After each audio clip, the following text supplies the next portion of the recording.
Hello everyone. So आज आपल्याबरोबर आहे कार्तिक चव्हाण आणि आज आपण त्याच्याकडून जाणून घेऊयात की त्यांनी त्याच्या 11th-12thमध्ये एस्पेशली 12th एंडला कसं प्रिपरेशन केलेलं आणि CETसाठी त्याची स्ट्रॅटेजी काय होती. सो कार्तिकचा CETचा पर्सेंटाईल 99.94 आहे आणि स्टेट रँक त्याचा 80 आहे.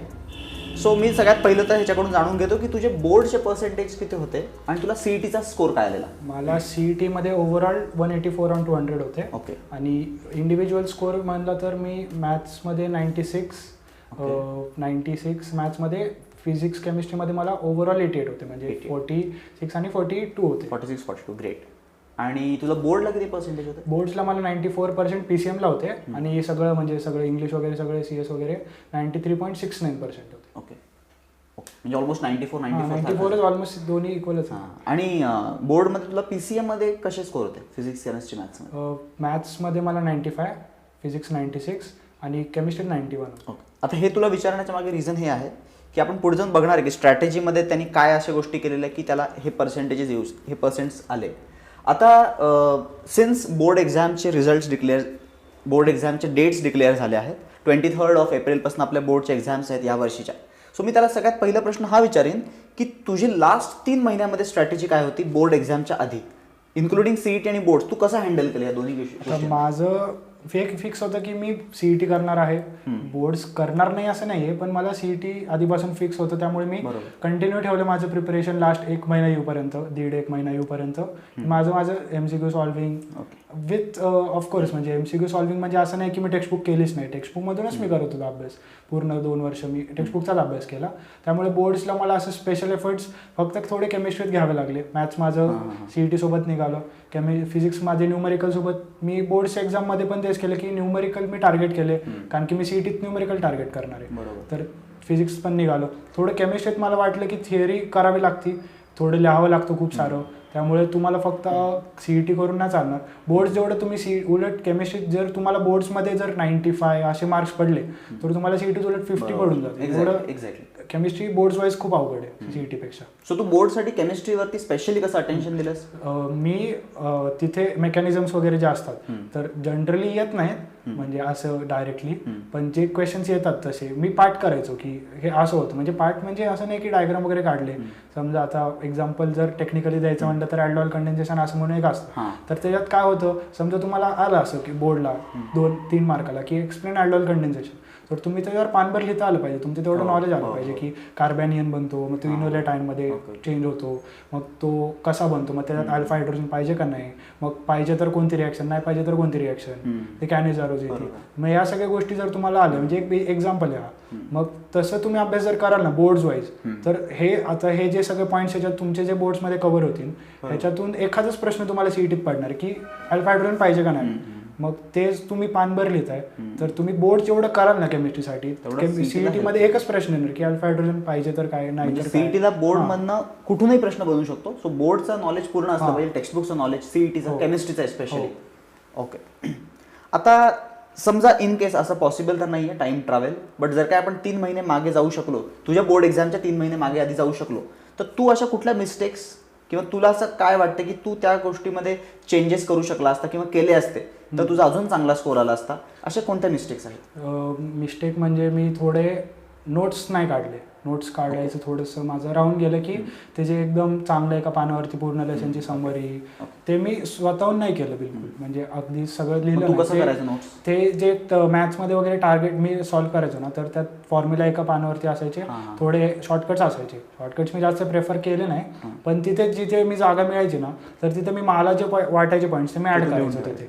सेम विथ फिजिक्स, मी मार्वलमध्ये ते जी समरी असायची तिथे मी गोष्टी ऍड करत जायचो. म्हणजे रेडीमेड नोट्समध्येच तू तुझ्या माझ्या ॲडिशन केलं. ते ऍक्च्युली चूक आहे, ते केलं नाही पाहिजे, कारण की रेडीमेड नोट्समध्ये उगाच आउट ऑफ स्कोप गोष्टी असतात, आपल्याला ते सगळं रिवाईज करायला पण अवघड जातं. त्यापेक्षा तुमच्याकडे एक वेगळं एक असेल ना, जर एक पेज असेल, ते पेजेसचं एक बंडल असेल, त्याच्यात तुमचे सगळे रिव्हिजन्स आहेत, तर ते खूप हेल्पफुल राहतं. ते मी केलं असतं ना तर मे बी माझं रिव्हिजन जास्त फास्ट झालं असतं आणि चांगलं म्हणजे यूज झाला असतं त्याचा माझं रिव्हिजनमध्ये. ओके. हे झाले नोट्स. अजून तुला काय वाटतं, तू काय चेंजेस? अजून मिस्टेक माझे एक झाली की मी थोडे PYQ आहे ना थोडं लेट सुरू केलं. म्हणजे आता तर तुम्ही DPP वाईजच तुम्ही रोजच्या रोजच PYQ करा, ते खूप पॉझिटिव्ह पॉईंट राहणार आहे. कारण तुम्ही आज करताय, तुम्ही 2-3 महिन्यांनी परत कराल ते, तर एकदम परफेक्ट होऊन जाईल. माझं मी सगळे PYQ 19 ते एक YouTube चॅनलवरून मी घेतलेलं होते त्याची PDF, ती आता सगळीकडे तीच असते.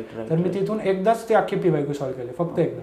मे बी थोडेसे जास्त एकदा वेळेस झाले असतील, पण ते एक चूक झाली की थोडे जास्त अजून PYQ केले असते ना खूप आधी 3 महिने आणि एका महिन्यानंतर परत एकदा नीट रिवाइज केले असते ना, तर एकदम परफेक्ट झाले असते की जर तू प्रश्न आला ना माझ्या परीक्षेत की मला तो दिसून आन्सर आठवला असता. तुला असं वाटलं का की टार्गेट सॉल्व्ह करतोय, मार्बल सॉल्व्ह करतोय, त्या बुक्समध्ये इररिलेव्हंट क्वेश्चन जास्त आहेत आणि त्यामुळे आपला कॉन्फिडन्स लो होतो कधी कधी खूप वेळेस. आणि जे गरजेचं आहे ते PYQ मध्ये आहे. हो, जे गरजेचं आहे ना खरंच PYQ करणं एकदम इम्पॉर्टंट आहे.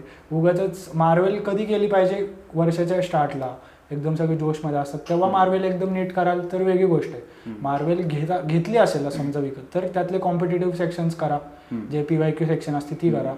तर एकवजच जास्त करायची काही गरज नाहीये. पर सेक्शन 10-15 क्वेश्चन केले is enough at this stage, कारण की खूप कमी टाइम राहिला. उगाचच त्याच्या DPP आपण जे प्रोव्हाइड करतो ते सफिशियंट खूप जास्त आहे. असाइनमेंट इम्पॉर्टंट आहेत. ओके.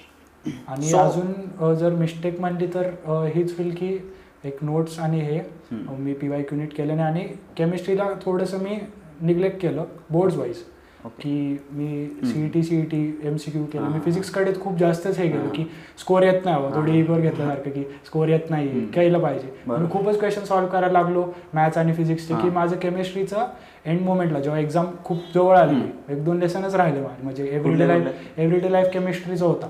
मला वाटलं छोटा लेसन 1-2 पानाचा होऊन जाईल, एंड मोमेंटला करू, पण तेवढं कन्फ्युजिंग लेसन आहे. P ब्लॉक पण मी बेसिकच म्हणजे जे ऍसिड्स वगैरे असतात म्हणजे ते टेक्निकल जात नाही, पण थोडं जे दरवर्षी येतो तेवढंच केलं. नेम रिॲक्शन केले, सगळं नाही केलं की अख्खा लेसन पण मी वाचलं. तरी तुला केमिस्ट्रीमध्ये 91 मग तुझे स्कोर कुठे गेले सगळे? का ह्याच्यातच गेले असते या लेसन्समध्ये? या लेसनमध्येच मोस्टली गेले, कारण की ऑर्गॅनिक तर माझं खूप आधीपासूनच स्ट्रॉंग केलेलं होतं. फिजिकल सॉलिड स्टेट वगैरे हे पण खूप स्ट्रॉंग होतं. हे जे एंडचे होते ना जे मी निग्लेक्ट केले हे फिजिक्सचे खूप सॉल्व्ह करून, तर त्यामुळे कम्पॅरेटिव्हली माझे जर बोर्डचे मार्क्स बघाल तर बाकीच्या कम्पॅरिझन सगळ्यात कमी मला केमिस्ट्रीला. पण तू मला असं वाटतं की तू नंतर ते भरून काढलंय ते लकीली, आणि ते उलट झालं एकदम. CETला परफेक्टली उलट झालं, कारण लकीली ते लॉकडाऊन लागलं वगैरे, एक्स्ट्रा टाइम मिळाला. जर नसतं मिळालं मे बी माझं फिजिक्सचा स्कोर जास्त आणि केमिस्ट्री खाली आलं असतं. तू नंतर लॉकडाऊन मध्ये जास्तीत जास्त केमिस्ट्रीवर फोकस केलं. खूप ओव्हररीडिंग केलं मी. 11वीचे बुक्स वाचले,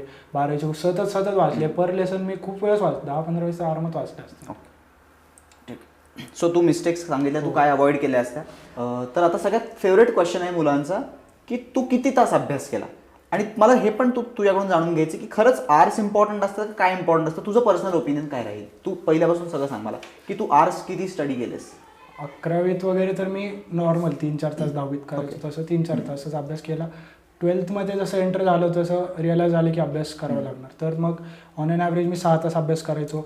त्यानंतर आता जसं की ह्यांच्यासाठी तर 3 महिन्याचा इम्पॉर्टंट टाइम राहिला, तो एकदम पॉवर प्लेचा टाइम. बरोबर. तर त्या टाइममध्ये सगळ्यात जास्त मॅक्सिमम काढा, पण तरी आयडियली 8 तास 9 तास पर सब्जेक्ट 3 तास काढले ना, मला वाटते की बेस्ट राहील. 9 तासाचा जो अभ्यास होईल. PCM B वाल्यांचं थोडं, PCM B वाल्यांसाठी तर आहे सगळंच डिफिकल्ट अवघड होऊन जातं, पण 3 तास जर पकडले 9 तासाचा अभ्यास, त्यातला 1 तास तुम्ही रिव्हिजन करू शकता, 1 तास बोर्ड, 1 तास MCQ, ते परफेक्ट राहील. पण फॉलो झालं पाहिजे. आणि मेन हे की त्या 9 तासात तुमची एफिशियन्सी 8 तासाची जरी असली, 8 तासाची वगैरे, तर ते इम्पॉर्टंट आहे. म्हणजे एफिशियन्सी मला वाटते की जास्त तुम्ही बसून राहाल ना नुसतं पुस्तक उघडून. मी स्वतः त्या लॉकडाऊनमध्ये बघितलं माझ्याबद्दल की परीक्षाच होणार नव्हती, तर मग मी खूप वेळेस असं पण व्हायचं की मी तास पुस्तक उघडून माझ्या डोक्यात हेच की परीक्षा कधी होणार, मग एफिशियन्सी कुठे गेली. बोर्डकडनं काही CET सेल कडून नोटिफिकेशन पण नव्हते. 2दा ऑलरेडी एक्झाम पोस्टपोन झाली होती आणि कोविड बघून कॅन्सल व्हायचे पण चान्सेस होते, तर टेन्शन होतं खूप. तर एफिशियन्सी इम्पॉर्टंट. आता एक्झामचं फिक्स झाले तर त्यामुळे आपोआप तुमची एफिशियन्सी आता वाढली पाहिजे. 9 तास अभ्यासात बसलाय तर 9 तास अभ्यास पण झाला पाहिजे. एखाद्या वेळेस 8 तास बसा, पण पूर्ण बसा आणि नीट करा तो अभ्यास. 8 तास एफिशियन्सी माझ्या मते इम्पॉर्टंट आहे रादर दॅन आर्स. की तुम्ही विचारता ना की किती तास अभ्यास केला, मी सांगेन की 18 तास केला, पण त्यातलं खरंच 6 तास अभ्यास आला असेल तर काय उपयोग. खरं आहे. सो जे आपले पीक ज्याच्यात जास्तीत जास्त अभ्यास होतो, एफिशियंटली अभ्यास होतो, ते आर्स महत्वाचे. तो डेचा कोणता तो पार्ट आहे, सकाळ दुपार संध्याकाळ, तो इम्पॉर्टंट आहे. तू कधी करायचा अभ्यास, सकाळ दुपार? मी थोडासा एकदम सकाळवाला पण नव्हतो. माझा मेन टाइम काय होता की 7 वाजता वगैरे बसायचो, पण एकदम जो एफिशियंट टाइम होता ज्याच्यात मी सगळ्यात अवघड गोष्टी करायचो तो दुपारचा होता. तो त्याच्यामध्ये कॉलेज कसं मॅनेज करायचं? पण मग कॉलेजला आता ऑफलाईन असल्यामुळे तर थोडं व्हायचं की कधी बंक थोडं अवॉइड करायचं, फक्त बंक टाकून अभ्यास. प्रॅक्टिकल एक पण मिस नाही केली. आणखी प्रॅक्टिकल नंतर ते लोक पण मग काय करतात, टीचर लोक पण आहे ना, तर असं टीचर लोकांना तुम्ही असं डिसरिस्पेक्ट पण नाही करू शकत ना की आलेच नाही, आणि प्रॅक्टिकलच्या दिवशी ते तुम्हाला हेल्प करतात. किती पण म्हणलं तरी टीचर तुमच्याच कॉलेजचे असतात, तुम्हाला इव्हेंच्युअली ते हेल्प करतातच की एक्सटर्नल समोर तुम्हाला खरंच हेल्प होती, मला झाली आहे, सगळ्यांनाच होती. तर तुम्ही प्रॅक्टिकल मिस नका करू, त्याचे मार्क असतात, त्याच्याने पर्सेंटेज डाऊन होतो. प्रॅक्टिकल मिस नाही करायचे. कॉलेजला जा अटेंडन्ससाठी. आता तर ऑफलाईन नाही आहे यांची, ऑनलाईनच आहे, त्यामुळे इझी आहे की तुम्ही कॉलेजचं उघडून यू कॅन स्टडी, तुम्हाला जे पाहिजे ते स्टडी करू शकता. ते मी तेच करायचो, मी मागे बसून MCQ सॉल्व्ह करायचो. Perfect, best. सो तुम्ही इव्हन कॉलेज लेक्चर्समध्ये पण CETचा अभ्यास केला असतो. मस्त. समजा मी तुला एक जस्ट रॅन्डम क्वेश्चन विचारतो. सपोज तू इम्पल्स बॅचचा स्टुडंट असता ह्या केसमध्ये, आणि तुला इम्पल्स बॅच सारखा एक कोर्स असता तुझ्यासमोर. आता तुझं तर टीचिंग पूर्ण ऑफलाईन झालं आहे, सो त्यामुळे काही इश्यू नाही आला. पण आता प्रॉब्लेम असे कोविड सिच्युएशनमुळे ऑफलाईन क्लासेस बंद आहेत, आणि जर आपण इम्पल्स बॅचमध्ये तू इनरोल्ड असता आणि संडेला तुझी टेस्ट असते, तुझ्यासमोर टार्गेट आहे की पुढच्या वीकला माझा सुपरपोजिशन ऑफ वेव्स हा लेसन आहे, म्हणजे तुझ्या केसमध्ये स्टेशनरी वेव्स लेसन आहे, आणि केमिस्ट्रीमध्ये केमिकल कायनेटिक्स आहे, आणि मॅथ्समध्ये डेफिनेट इंटिग्रल आहे, आणि तुझे हे टॉपिक्स झालेत आधी काय प्रिपेअर बोर्ड लेवलला. तर तू त्याला टार्गेट कसं करशील? समजा असं पण पकडू आपण की तुझं बोर्ड लेवलला झालं आहे, आणि काही मुलं अशी पण असतील ना रे ज्यांचं नाही झालं, तर दोघांसाठी तू काय स्ट्रॅटेजी फॉलो करशील? आता थोडे टॉपिक्स डेफिनेट इंटिग्रल म्हणलं तर आहे, थोडं डिफिकल्ट आहे. तर असं नाही की फक्त अभ्यास तुम्हाला CET साठी करायचं, जे काय टेस्ट तर आहेतच, पण तुम्हाला काय माहिती आहे, इंटिग्रेशन हे खूप इम्पॉर्टंट आहे CETचा पॉईंट ऑफ व्ह्यू. तर थोडा नेक्स्ट लेवल, थोडा दूरचा विचार करणं इम्पॉर्टंट आहे की इंटिग्रेशन आहे.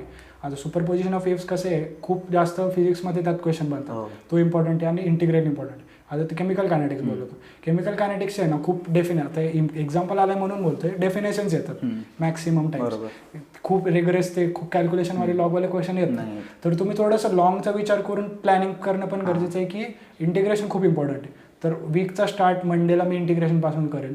दिवसातला मॅक्सिमम 6 तास असेल ना, मे बी 3 तास मी इंटिग्रेशनलाच देईल. डेफिनाईट असेल, इनडेफिनाईट असेल, इम्पॉर्टंट आहे. खूप क्वेश्चन्स येतात त्याच्यावरती CETच्या पॉईंट ऑफ व्ह्यू.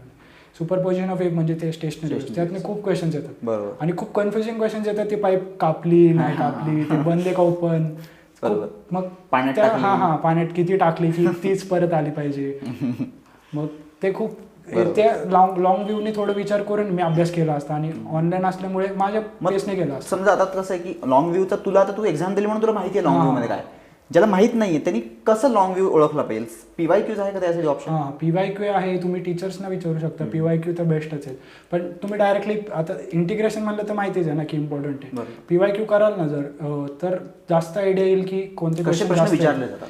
की सुपरपोजिशन ऑफ वेव्ह खरंच खूप क्वेश्चन्स येतात. आता मला माहिती आहे म्हणून टीचर्सना विचारू शकता कमेंट्समध्ये की आता नेक्स्ट, आता संडेला, आता आज रिझल्ट जर समजा आज संडे तर रिझल्ट लागणार आहे, तर रिझल्टच्या तिथे सेक्शनमध्ये विचारू शकता ना की नेक्स्ट जी टेस्ट आहे त्यात CET पॉईंट ऑफ व्ह्यूने सगळ्यात जास्त इम्पॉर्टंट काय, जर ते तुम्हाला कळालं या तिन्हीपैकी तर त्याच्यापासून अभ्यास सुरू करा.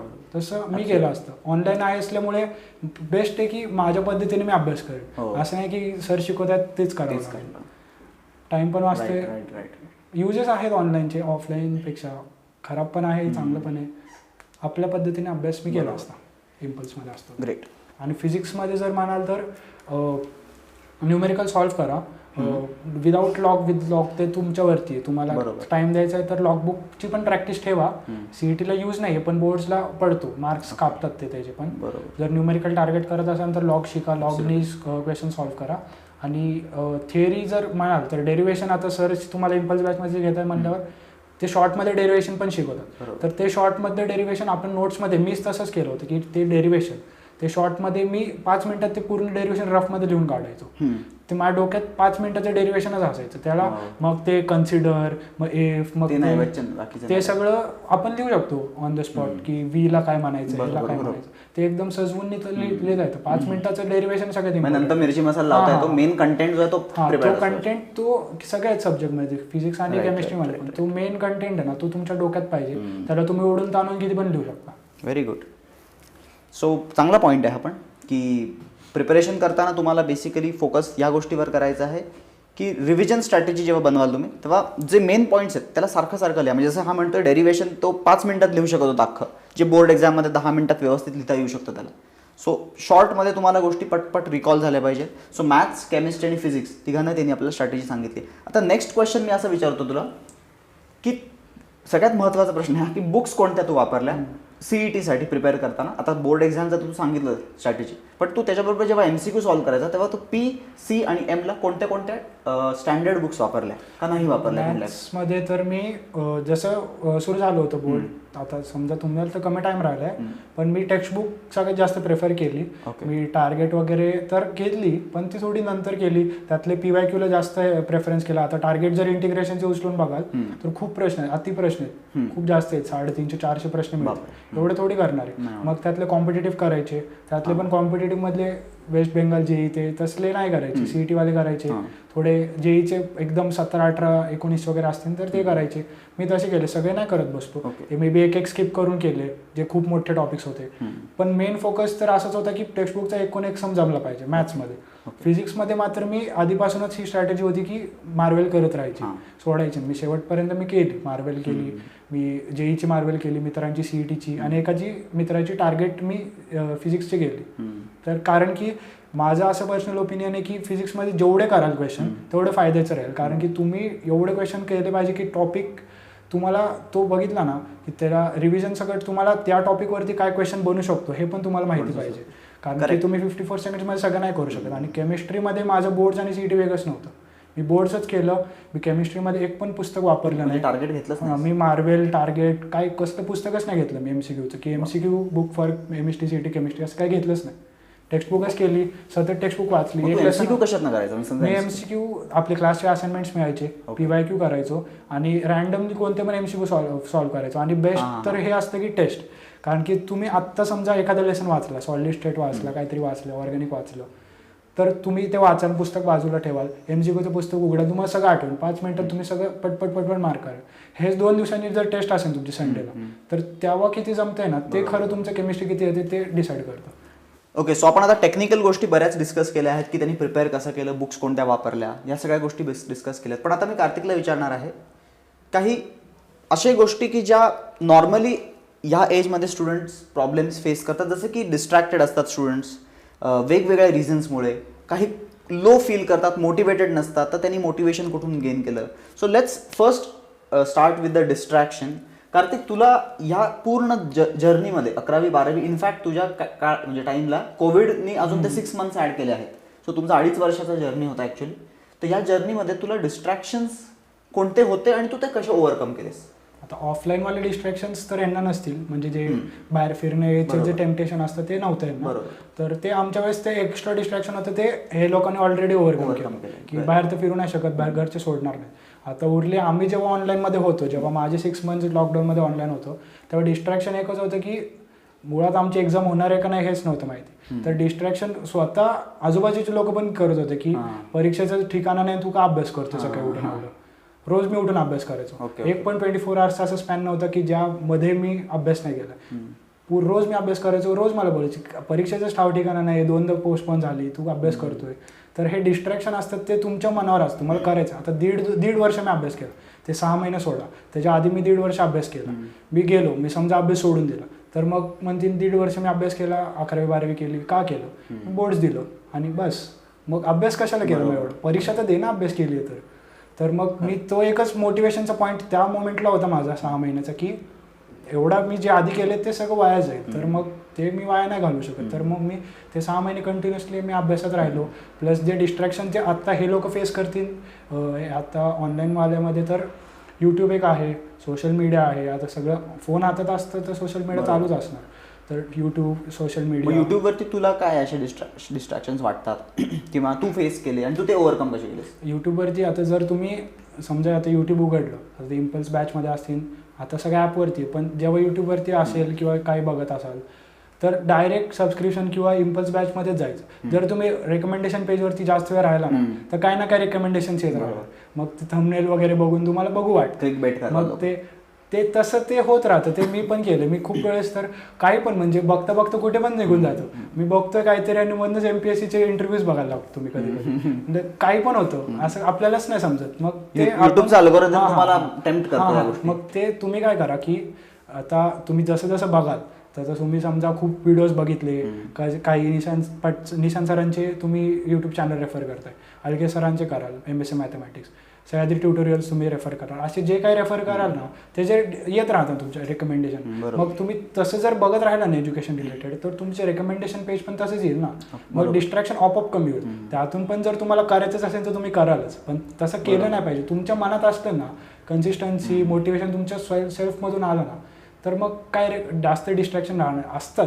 आता मोबाईल फोन्स आले, PUBG आलं. तुझ्या टाइमला तू इन्स्टा आणि फेसबुक होता का? हां, मी एकदम जेव्हा वर्षाच्या स्टार्टला माझं चालू होतं, पण या मोमेंटला जेव्हा येतंय की आता 3-3च महिने राहिले तेव्हा तू नाही वापरलं? बिलकुल, म्हणजे त्या मोमेंटला माझं बंदच होतं. आणि मी ह्यांना पण सजेस्ट करेन मुलांना की स्टुडंट्सला बंद करा. हो, लास्ट 3 महिन्यामध्ये ऍटलीस्ट नाही झालं पाहिजे. That is correct. कारण की ह्याच्यामुळे काय होतं की आपण प्रिपेअर करत असतो, दिवसभर अभ्यास केलेला असतो आणि नंतर ते सोशल मीडियावरती कोणाची पोस्ट बघितली की पूर्ण डोक्यामधनं विचार. तो मेन रिझन एकच होता की जे मुलं अभ्यास नाही करत ते लोक बाहेर फिरतात, ते लोक कुठेतरी फिरायचे फोटो टाकणार, त्यांना बघून आपल्याला वाईट वाटतं. तुझ्या वेळेस तर खूप प्रॉब्लेम होता. 6 महिन्याच्या लॉकडाऊन पिरियडमध्ये लोक फिरतायत, अभ्यास नाही करत, ते बघून तुला खूप डिस्ट्रॅक्शन वाटू शकतं नक्कीच. बरोबर.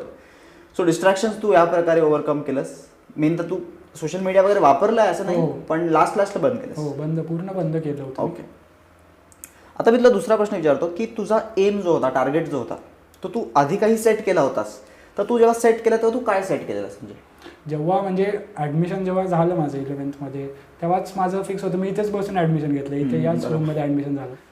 इथेच म्हणजे CET करायचं आम्हाला, CUEPचं ॲडमिशन पाहिजे की जवळ. तेव्हा JEE का सिलेक्ट नाही केलं? तेव्हा ॲक्च्युली कसं झालं की माझे म्हणजे असं बोललं तर नाही पाहिजे, पण थोडं रेशो कमी आहे. म्हणजे डिमोटिवेट नाही करत मी कुणाला, करू शकतात सगळे, पण मी माझे पर्सनली फ्रेंड्स वगैरे बघितले जे खूप हुशार होते, खूप अभ्यास पण करायचे. हुशार म्हणण्यापेक्षा अभ्यास खूप करायचे, चांगले क्लासेस लावले त्यांनी, पण इव्हेंच्युअली नाही झालं त्यांचं, IITला नाही झालं.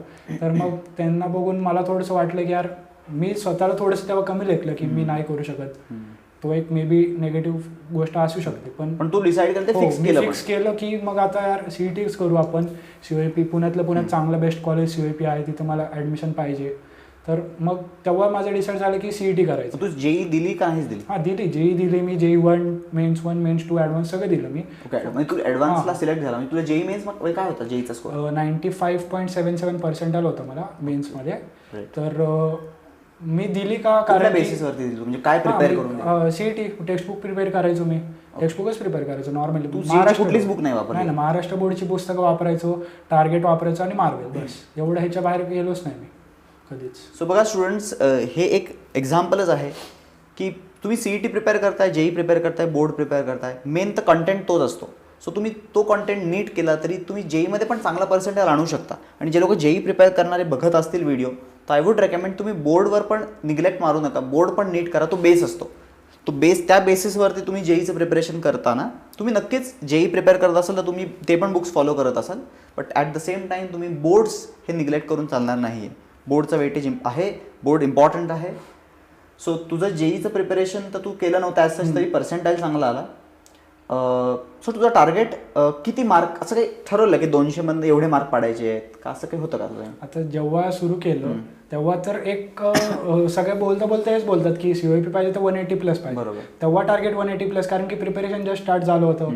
खूप अगदी स्टार्टिंगलाच 200 मारायचे, असं थोडे रियालिटीमध्ये येऊपर्यंत तरी मी 180 करत होतो. जसे जसे टेस्ट द्यायला लागलो, स्कोर आधी तर नाही यायचे, म्हणजे आधी स्टार्टिंगपासून चांगले स्कोर यायचंच नाही.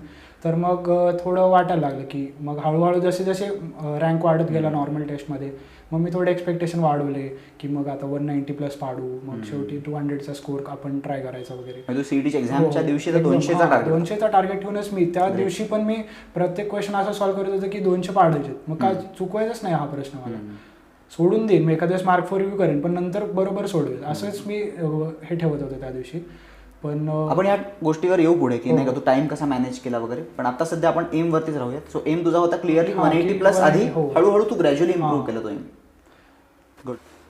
ओके, सो तुला नेक्स्ट क्वेश्चन मी विचारतो की तू पूर्ण आता हा जर्नी तो खूप मोठा होता, तर या जर्नीमध्ये तुला डिमोटिवेटेड खूप वेळा नक्की फील झालं असेल की कधी कधी स्कोर कमी आला, कधी कधी अभ्यासाचा म्हणजे फीलच नाही आहे, अभ्यास करायचं वाटतच नाही आहे, किंवा असं कधी तू लो फील केलं असेल तर तुला कुठल्या गोष्टींनी मोटिवेट केलं आणि तू स्टुडंट्सना काय रेकमेंड करशील की तुम्ही मोटिवेशन कशात फाइंड केलं पाहिजे? तर डिमोटिवेशन तर येतच राहतं. आता खूप मुलं आहेत याच क्लासमधली, आम्ही एकत्रच बसायचो. सो एक क्वेश्चन विचारला की त्यांना तो पटकन जमायचा, मला नाही जमायचा तो पटकन. एखादी कॉन्सेप्ट शिकवला की तो त्यांना पटकन अप्लाय करता यायचा, क्वेश्चन सॉल्व्ह व्हायचे, माझे नाही व्हायचे. तर ते छोटे छोटे गोष्टी डिमोटिवेट व्हायचं, पण त्याला डिमोटिवेशनला मोटिवेशनमध्ये कन्वर्ट करता पण तर आलं पाहिजे ना. की टेस्ट दिली की एखादा मुलगा आहे तो डेली दर टेस्टला स्टॉप करतो, 1-2-3 मुलं आहेत, बोर्डवरचे आहेत, काही बोर्डवरती नाही आहेत, तशी मुलं आहेत. तर मग मी कधी 5th आलो, कधी 6th आलो, कधी एकदमच खाली आलो, कधी 2-3 वेळा स्क्रोल करत नाव दिसत नाही. मग 12वीत एंटर झाल्यावर वरून नाव बघायला लागलो. तर त्या जर्नी तीच तर जर्नी असते की तुम्ही तिथून तिथे आले पाहिजे. किंवा मग तुला मोटिवेशन कशातनं मिळालं? तर आता टेस्ट देतात तर तुमचा रँक कधी खाली कधी वर, तर जे टॉप करतात ते तुमचेच फ्रेंड्स असतील, 2 वर्ष राहिले, तुम्ही त्यांच्यासोबत ओळखीचे आहात, तुम्ही एकत्र शिकता, एक टीचर तुम्हाला शिकवतोय, सेमच आहे सगळं. तर त्यांना जास्त पडतात म्हणजे ते काहीतरी चूक आपलीच आहे. तर मग त्याच्यातूनच मोटिवेशन घ्यायचं. टेस्ट बेस्ट मोटिवेशन असतं. डेली बेसिसवरती जर डेली वीकवरती मोटिवेशन बघितलं, टेस्टच बेस्ट आहे की तो टॉप करतोय तर मी पण करणार. जर मी सेकंड आलो तर मला फर्स्ट यायचं आहे, तर फर्स्ट आहे तर मग नेक्स्ट टाइम पण फर्स्ट, एव्हरी टाइम फर्स्ट. असं नाही की तू कमावून फर्स्ट आलो, एव्हरी टाइम फर्स्ट यायचं आहे मला. हे बेस्ट मोटिवेशन असतं. डेली बेसिसवरती तुम्ही तुमचा 100% द्यायला पाहिजे, हेच बेस्ट मोटिवेशन, सेल्फ मोटिवेशन. असं काय नाही दरवेळेस पाहिजेच नाही ना की फायनान्शियलीच वीक आहे किंवा फॅमिली बॅकग्राऊंडच वीक आहे. दरवेळेस हे थोडी रिझन असतं. बरोबर. काही जणांचं तर खूप चांगले बॅकग्राऊंड असतं तरी चांगले स्कोर आणतात. काहींचं असतं. मला पण असं होतं की COEPला ॲडमिशन पाहिजे, तर माझ्या घरच्यांना प्राऊड फील होतणारच ना की सांगताना माझ्या मुलग्याला COEPला ॲडमिशन मिळालं. तर ते एक मोटिवेशन असतं. तो दिवस इमॅजिन करा की तुमचे पॅरेंट्स मिस्टरांना सांगतील की फोन करून. आता माझे स्वतःचे पॅरेंट्स, आता तू एक्सपिरियन्स केला असेल रे, ज्या दिवशी तुम्ही COEPला ॲडमिशन मला तुझ्या वडिलांना फोन आला, पण तुझ्या वडिलांनी अजून रिलेटिव्हला फोन केला असेल? सगळ्यांना फोन केले, मेसेज केले, स्वतःहून केले. ते दिवस इमॅजिन करून तुम्ही मोटिवेट व्हा ना की तुमच्या पॅरेंट्सला किती प्राऊड वाटेल की तुम्ही VJTI COEPमध्ये CS करताय, MA करताय. तर ते डेली बेसिसवरती तुम्ही तुमचा 100% काढा. 100% तर तुमच्या बॅक ऑफ द माइंड कुठेतरी पाहिजे की 100% काढायचं. ते झालं, ते एक चिटकून टाकलं तुम्ही भिंतीवरती. पण डेली बेसिसवरती जर तुम्ही असं नाही ना की 100% आला. रात्री झोपताना तुझं काय फिलिंग असलं पाहिजे? आता समजा 6 तास अभ्यास ठरवलाय तुम्ही, तर त्या दिवशी 7-8 तास अभ्यास केला ना जर तुम्ही त्या दिवशी जास्त खुश असाल, हे तुम्ही रिअलाइज करा. म्हणजे टार्गेटपेक्षा जास्त अभ्यास केलं की तुम्ही त्या दिवशी सॅटिस्फॅक्शनने झोपाल. असं नाही की 5 तास केला 6 तास ठरवून, तर त्या दिवशी वाईट वाटेल. मग झोपताना असं वाटेल की आज कमी झाला अभ्यास. तर ते वाईट वाटण्यापेक्षा जास्त अभ्यास केलेलं ना कधी पण चांगलं. डेली बेसिसवरती तुम्ही तुमचा 100% द्या. ते 100% येणार का नाही तर तो खूप नंतरची गोष्ट आहे. म्हणजे एम आपला टार्गेट हाच पाहिजे की आपण आपलं 100% द्यायला पाहिजे, बाकी रिझल्टचा विचार नाही केला पाहिजे. प्रोसेस एन्जॉय केला पाहिजे. तुला काय वाटतं, तू पूर्ण 2 वर्ष एन्जॉय केलं का? तुमचा जो मोटिवेशन वाला व्हिडिओ होता त्यात तुम्ही तो पॉईंट होता की एन्जॉय द प्रोसेस. तो प्रोसेस खरंच एन्जॉय केला. आज पण मागे वळून बघतो तर ते ना आठवत की टॉप केलं कधीतरी, किंवा मजा येते मित्रांमध्ये, क्लासमध्ये हसती मजाक व्हायचं. सरांचे व्हिडिओ तुम्ही बघत आहात, ते मजाक करतात मध्ये. जर्नी एन्जॉय तू नक्कीच केलीस. तुला मी ह्याच्यात हा विचारतो प्रश्न की तुझा असं फ्रेंड्सचा तू म्हणतोय की क्लासमध्ये तुम्ही एकत्र अभ्यास केला आहे, डाऊट डिस्कस केले आहेत, तर तुझ्या फ्रेंड्स कसे होते? तुझे पहिले तर फ्रेंड्स सगळेच हुशार होते का, ॲव्हरेज होते, बिलो ॲव्हरेज होते, आणि त्यांचा काय रोल होता तुझ्या ग्रोथमध्ये? फ्रेंड्स माझे, मी या पर्टिक्युलर क्लास सिलेक्ट करायचं रिझन हे होतं की खूप आधीपासून जे स्कूलपासून किंवा लहानपणीपासून जे फ्रेंड्स आहेत ते जनरली मी इथे प्रेफर केलं की नसावेत, की उगाचच मग ते आधी. आता समजा मी काय 10वीपासून 8वी 9वीपासून काय असं टॉपर नाही, मग ते लोक बोलणार तो अचानकच काय एवढा अभ्यास करायला लागला, एवढं काय अभ्यास, मग ते जज करण्याचा प्रकार येतो. म्हणून मी बॅच पण अशी निवडली की ज्याच्यात जास्त ओळखीचे लोक नाही आहेत, म्हणजे जास्त लवकर फ्रेंडशिप पण नाही होत, टाइमपास पण लवकर सुरू नाही होत, अभ्यासाला लागतो माणूस, उगाच टाइमपास नाही होत. तर मग असे फ्रेंड्स पण होते की जे नाही करायचे, हुशार होते, अभ्यास करत नव्हते, फक्त मे बी एखादी गोष्ट त्यांना लवकर समजायची पण ते मेहनत नाही घ्यायचे, असे पण फ्रेंड्स होते. असे पण फ्रेंड्स होते की जे फर्स्ट यायचे नेहमी, जसं की आता अर्णव बोर्डवरती आहे, तो खूप चांगला फ्रेंड आहे माझा. अजून पण आहे फ्रेंड्स आहेत की जे बोर्डवरती नाही आहेत पण खूप हुशार आहेत. आता इंजिनिअरिंग ते करतात, ते चांगलेच इंजिनिअरिंग करणार, ते एवढे ते अभ्यासू होते, हुशार होते. तसे दोन्ही टाईपचे फ्रेंड्स होते. दोन्ही टाईपच्या फ्रेंड्सकडून मोटिवेशन घ्यायचं, जे हुशार आहेत त्यांच्याकडून घ्यायचं की हा फर्स्ट आहे, नेक्स्ट टाइम मी फर्स्ट येईन. एखादा माझा कमी अभ्यास करणारा फ्रेंड आहे, तो 50th येतोय, तर मी त्याला शिकवेल, त्याला सांगेल की अभ्यास कर. मग त्याला जर एखादा पॉईंट, जर त्यांना एखादा पॉईंट नसेल समजत तर मी त्यांना शिकवायचो, त्यांनी माझं रिव्हिजन व्हायचं. तर ते तुम्ही करा, की असं नाही की तुम्हाला म्हणतात की चांगले फ्रेंड्स ठेवा वगैरे. मग याचा अर्थ असं नाही की सगळे हुशार टॉपर लोकांसोबतच फ्रेंडशिप केली पाहिजे, असं नाही. तुम्हाला जे ज्यांच्यासोबत करायची आहे, तुमच्या ओळखीचे असतील, भले अभ्यास करतायत नाही करतात, तुम्ही त्याला मोटिवेट करा. कधी ते तुम्हाला करतील की अभ्यास करा, एकमेकांना मोटिवेट असंच तर करणार ना. डेली बेसिसवरती तुम्हाला कोण व्हिडिओ प्रोव्हाइड करणार मोटिवेट व्हा म्हणून. ओके, सो आता आपण नेक्स्ट सेक्शनकडे वळूयात. ह्या सेक्शनमध्ये तुम्ही जे डाऊट्स विचारले आहेत कार्तिकला, ते डाऊट्सचे तो आन्सर देण्याचा प्रयत्न करेल. खूप सारे प्रश्न आलेत, खूप सारे कॉमन आहेत. इनफॅक्ट बरेच प्रश्न ऑलरेडी रेग्युलरमध्ये आम्ही ॲड्रेस केलेच आहेत, बरोबर ना. सो जे नाही केलेत ॲड्रेस, जे नवीन आहेत, जे क्वेश्चन्स थोडेसे वेगळे आहेत, त्या क्वेश्चनला तो नक्की ॲड्रेस करेल. सो मी त्याला एक एक प्रश्न विचारेन, एक 10 मिनिटं आपण हा सेशन कंटिन्यू करू, ठीक आहे. सो सगळ्यात पहिला जो डाऊट आहे तो डाऊट विचारलेला आहे तमन्नानी. तिने ॲक्च्युली खूप सारे क्वेश्चन्स विचारलेत आणि त्याला खूप सारे लाईक्स आहेत, म्हणजे बऱ्याच मुलांना तेच डाऊट्स असतील. सो फर्स्ट इज, तिने क्वेश्चन विचारलं, मी तुला वाचूनच दाखवतो. How he manage board study and with CET study. Board आणि CET स्टडी तू कसा मॅनेज केला? शॉर्टमध्ये सांगितलं तर चालेल. हां, म्हणजे बोर्ड्स आणि CET पहिली गोष्ट तर काही खूप वेगळं नाही आहे. म्हणजे समजा जर बोर्ड्स मेन्स असेल ना, तर CET ॲडव्हान्स्ड आहे, असंच आहे ते. म्हणजे ते काय असं वेगळं नाही आहे, ऑलमोस्ट प्रिपरेशन सेम आहे. तर तुम्ही बोर्ड्स जरी नीट प्रिपेअर करत असाल ना, तरी CETसाठी ते सफिशियंट आहे. किंवा समजा CET खूप आधीपासून प्रिपेअर करत असाल तर तुम्हाला बोर्डचं जास्त टेन्शन घ्यायची गरज नाही आहे. आणि वेगळं प्रिपरेशन जर म्हणलं तर अगदीच तुम्हाला टेन्शन येत असेल तर 3 तासाच्या अभ्यासात तुम्ही मे बी अर्धा किंवा 1/3 टाईम तुम्ही बोर्ड्सला द्या, थोडं रिव्हिजन करा डेरिवेशन्सचं, आणि बाकी टाईम CET करा. कारण की जर इंजिनिअरिंगच करायचं असेल ना, तर फ्रँकली सांगितलं तर थोडं CETचा स्कोर पकडला जातो. बोर्डला किती 50% लागतात फक्त. बट बोर्ड निग्लेक्ट नाही करायचं. मी तुम्हाला एक इन्फॉर्मेशन म्हणून सांगतो की जर तुम्ही या वर्षीच्या FE 2020च्या वेबसाईटवर जाऊन पूर्ण महाराष्ट्राच्या जेवढ्या मुलांची लिस्ट डाउनलोड कराल आणि त्याच्यामध्ये टॉप 100, 99.9, 99.8, 99.7 पर्सेंटाईलर्सचे 12वीचे मार्क बघाल, सगळे मुलं 90% वरती आहेत, PCMच्या 90%च्या वरती आहेत. सो असं होतच नाही की तुम्ही बोर्ड पूर्ण निग्लेक्ट मारला आहे आणि फक्त CET केलं आहे, तसं होत नाही. सो लक्षात ठेवा, दोन्ही इम्पॉर्टंट आहे, equally hand in hand they should go. दुसरा डाऊट आहे त्याचा की how do we revise both. आता सेमच त्याचा आन्सर आहे, how do we revise both of them simultaneously.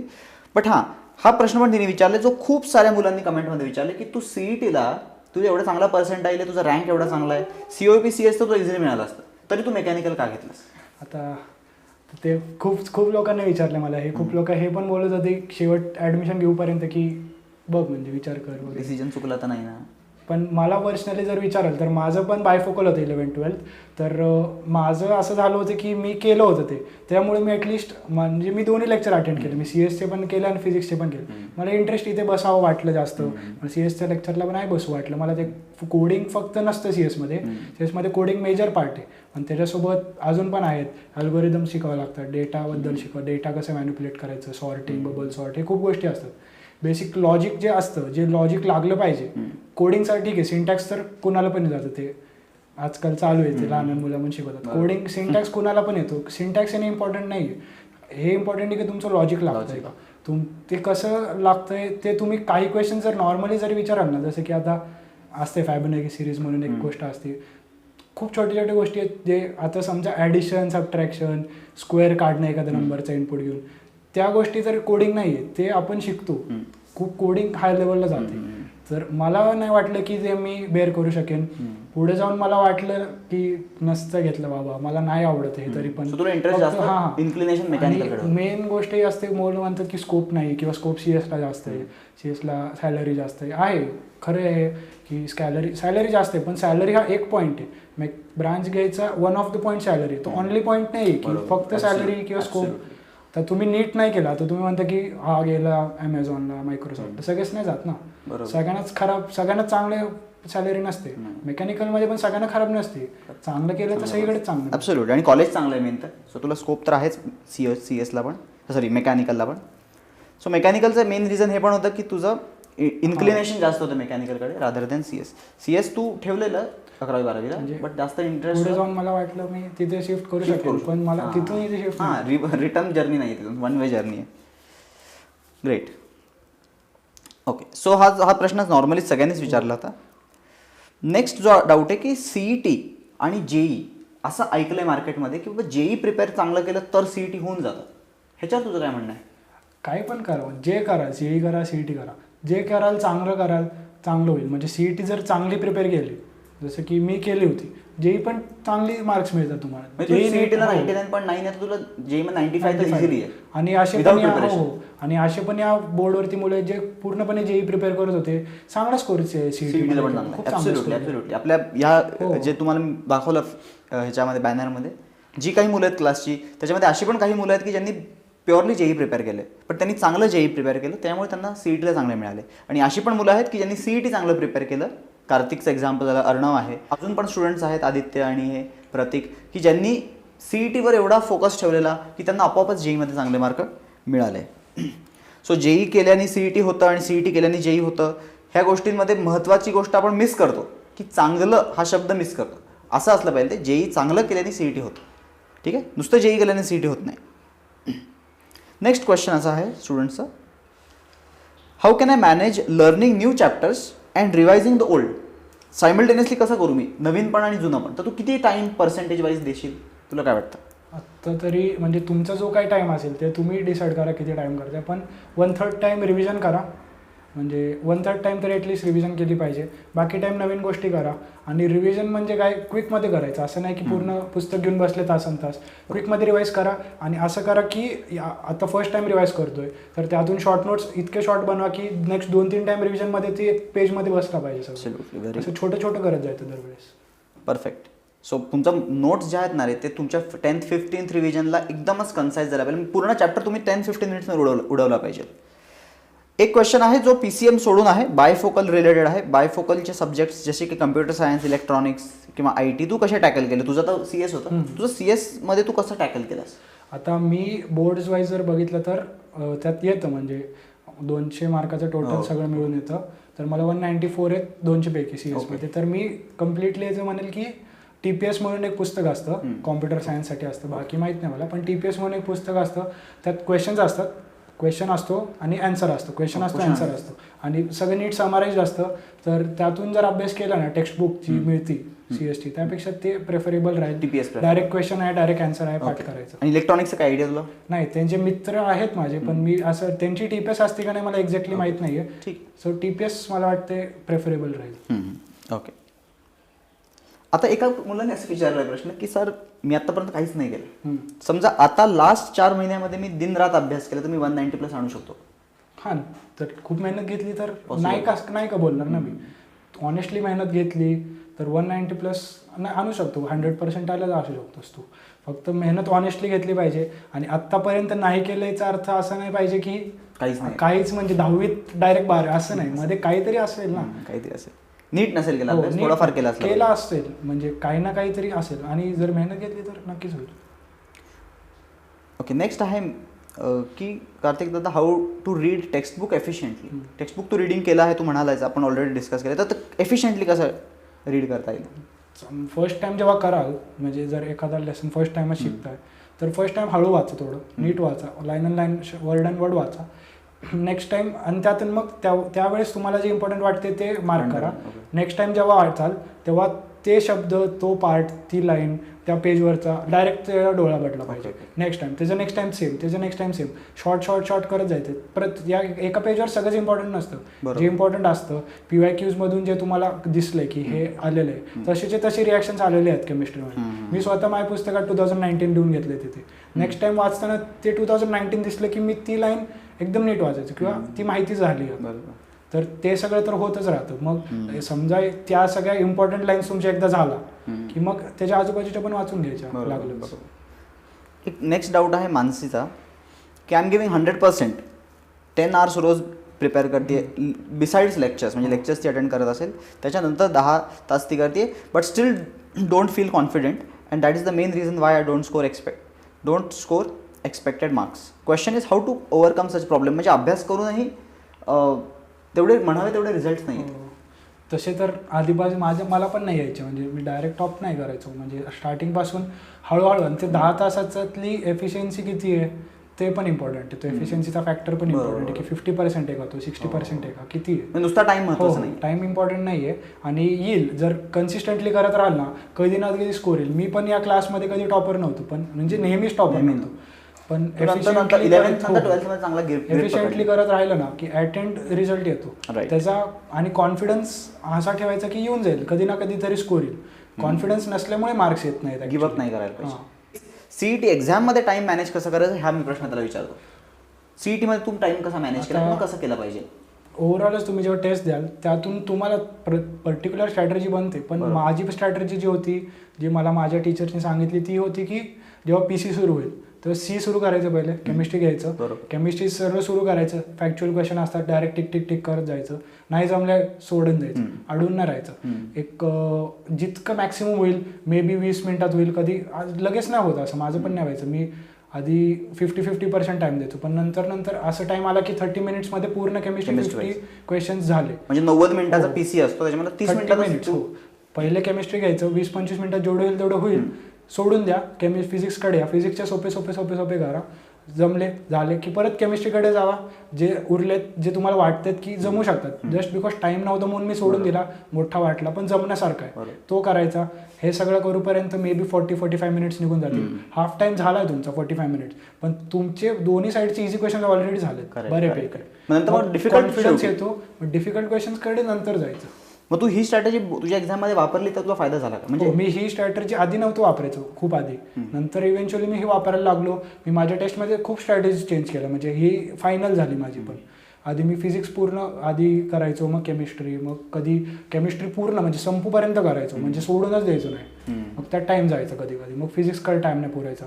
खूप स्ट्रॅटेजी चेंज केला, पण ही फायनलाइज स्ट्रॅटेजी होती. आणि तुला मी एक प्रश्न जस्ट आउट ऑफ क्युरिओसिटी की तू किती फुल पोर्शन टेस्ट, आता तुमच्याकडे ॲडव्हान्टेज होता की 6 महिने एक्स्ट्रा मिळाले, ह्या मुलांना एवढे नाही मिळणार, तर तू किती फुल पोर्शन टेस्ट दिले असते. माझे अराउंड हाफ सेंचुरी झाली असेल. म्हणजे रिपीट पण केले मी. टार्गेटचे टेस्ट देऊन परत 30 टेस्ट परत रिपीट पण केले, कारण की असा टाइम आला होता की परीक्षेला टाइम होता पण टेस्ट आता संपते, किती टेस्ट देणार, बनवणार कसे टेस्ट. तर जेव्हापर्यंत ऑनलाईन प्लॅटफॉर्मला आम्ही स्विच करूपर्यंत मी डेली बेसिसवरती, कारण की प्रिपरेशन माझं झालं होतं, तर मग टेस्ट एक होतं. मग मी तेच टार्गेटचे 20 सेट्स, 20 पेपरचा जो सेट होता तो मी रिसॉल्व्ह केला, परत सॉल्व्ह केला. लास्ट टाइमपेक्षा यावेळेस 100% स्कोर 200चा स्कोर आणण्यासाठी ट्राय केला तसे. पण आयडियली जर बघाल तर या 3 महिन्यात काय करायचं, या 3 महिन्याचं जर 3 महिन्यात बोर्ड आहे, बोर्ड नंतर त्यांना 40 दिवस मिळतील. आता तर नाहीच, म्हणजे आता तर फुल पोर्शन नाही, पण जेव्हा बोर्ड संपेल त्यानंतर तुमचं प्रिपरेशन जर झालं, वाटलं की 11th राहिलं आता फक्त, 12th माझं झालं बोर्ड्समुळे, माझं 12th परफेक्ट झालं तर सुरू करू शकता. पण मला असं वाटतं की शेवटचा 1 महिना आहे ना, 30 फुल पोर्शन टेस्ट ट्राय करा, रोज एक द्यायची, नीट त्याला इव्हॅल्युएट करणं जास्त इम्पॉर्टंट आहे टेस्ट देण्यापेक्षा. आणि स्कोर्स वाढत नसतील तर काय करायचं. जर स्कोर वाढत नसतील ना, तर त्याच्या मागचे रिझन, जसे सरांचा एक व्हिडिओ आहे असा की काय रिझन आहे, तर तुम्ही कॉलममध्ये लिहून ठेवा की कशामुळे चाललंय. तर ते तुमचे जर कन्सेप्ट मिस्टेक असतील तर अभ्यास करा, सिले मिस्टेक असतील तर प्रॅक्टिस करा.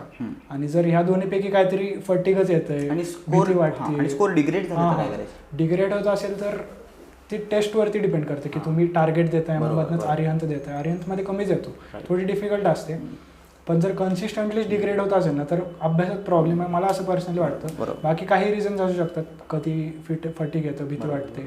तर भीती मला स्वतःला खूप वाटायची. मी स्वतः सरांना फोन करून सारखं विचारायचं की सर टेन्शन येतं. मी स्वतः सीईटीच्या 1 दिवस आधी पण सरांना फोन केला की भीती वाटते. तर त्यांनी मला तेव्हा पण एक सांगितलं की नंबर ऑफ टेस्ट दिला ना भीती निघून जाईल. नंबर ऑफ टेस्ट देणं जास्त इम्पॉर्टंट आहे भीती निघण्यासाठी. आणि आता सध्या तुम्ही, हा मी जस्ट विचारला त्याला प्रश्न, बट किती टेस्ट द्यायला पाहिजे आणि कशा द्यायला पाहिजे ह्याच्यावरती आपण एक वेगळं डिस्कशन करू बोर्ड एक्झाम झाल्यानंतर, झाल्या लगेच करूयात. ठीक आहे. आता तुम्ही जास्त स्ट्रेस ह्याच्यावर नका करू की ह्यांनी 50 स्ट्रेस दिल्या, मग आपल्याला द्यायची गरज आहे का तेवढी. त्याच्याकडे टाईम होता म्हणून त्यांनी दिल्या. ठीक आहे, त्याच्याकडे टाईम नसता, 2 महिन्यात एक्झाम असते, त्यांनी नसत्या दिल्या, त्यांनी स्ट्रॅटेजिकली चांगल्या स्ट्रेस दिल्या असत्या. आता वेळ होता म्हणून देता आल्या त्याला. ठीक आहे. सो आपण ह्याच्यावरती जास्त नको डिस्कस करायला. एक महत्त्वाचा प्रश्न की मॅथ्समध्ये तू मिसलेनियस एक्सरसाइज सॉल्व्ह केली का सोडून दिली? नाही केली ना, पूर्ण सॉल्व्ह. बोर्डसाठी पण केली मी, असं नाही की Okay, board सीईटीसाठी. जेव्हा प्रिपेअर करत होतो म्हणजे तो लेसन असं म्हणजे डेरिव्हेटिव्ह सुरू केला आहे, एक्सरसाइज तर क्लासमध्ये घेतात, मी ती परत सॉल्व्ह करायचो. मग आता MCQ करायचो किंवा आयदर MCQ करायचो किंवा मिसलेनियस करायचो किंवा कधी कधी दोन्ही करायचो टाइम पुरला तर. सो मिसलेनियस मी सोडले नाहीत, सगळ्यांचे मिसलेनियस केले. आणि असं कुठलाच प्रश्न टॉपिक सोडायचाच नसतो. जर 100% एम ठेवत असेल तर सोडून चालणारच नाही. परफेक्ट. हा चांगला प्रश्न आहे. How do you feel now after getting admission into COEP mechanical? आता चांगलं तर वाटतंच आहे, पण तेवढं म्हणजे अशी खुशी कधी झालेली जेव्हा ते स्कोअर जो आला 99.9 वाला, त्या दिवशी जी खुशी झाली ती तेवढी नाही झाली. कारण की त्यानंतर तर सगळ्यांच्याच डोक्यात होतं की फिक्स झालं, फिक्स झालं, COEP फिक्स झालं. त्या दिवशी तो 11:30 वाजताचा जो रिझल्ट होता रात्री एकदम उशिरा लागलेला, त्या दिवशी सगळ्यात जास्त खुशी होती, झोपलं नव्हतं त्या दिवशी. तुझ्यासाठी पण होती, आमच्यासाठी पण खूप खुशी होती ॲक्च्युली.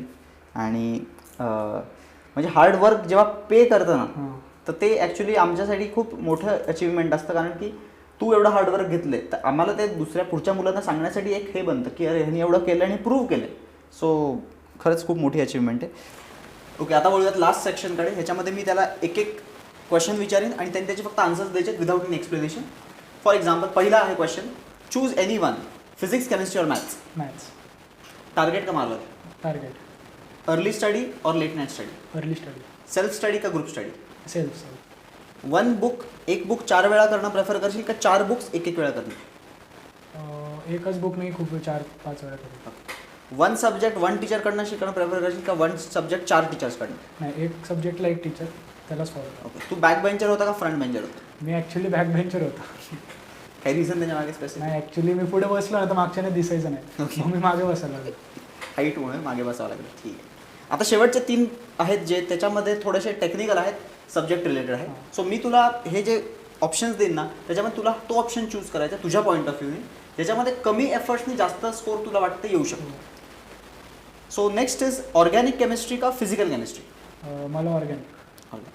इंटिग्रेशन का वेक्टर्स? वेक्टर्स. ऑप्टिक्स का modern physics? Modern physics. Great. So thank you so much Kartik, आणि कॉंग्रॅच्युलेशन्स परत एकदा तुला बेस्ट स्कोर आणण्यासाठी. आणि wish you all the best from our team Matrix and Impulse batch for your bright future. COEP मध्ये तू admission मिळालंच आहे, आता तुझ्या फ्युचरसाठी we wish you all the best. So next संडेला आपण भेटूयात एक नवीन टॉपर बरोबर, त्याच्याशी आपण गोष्टी डिस्कस करूयात. So that's it guys, thanks for watching this session. I hope तुम्हाला सेशन आवडला असेल. नक्की कमेंटमध्ये सांगा तुम्हाला सेशन कसा वाटला आहे.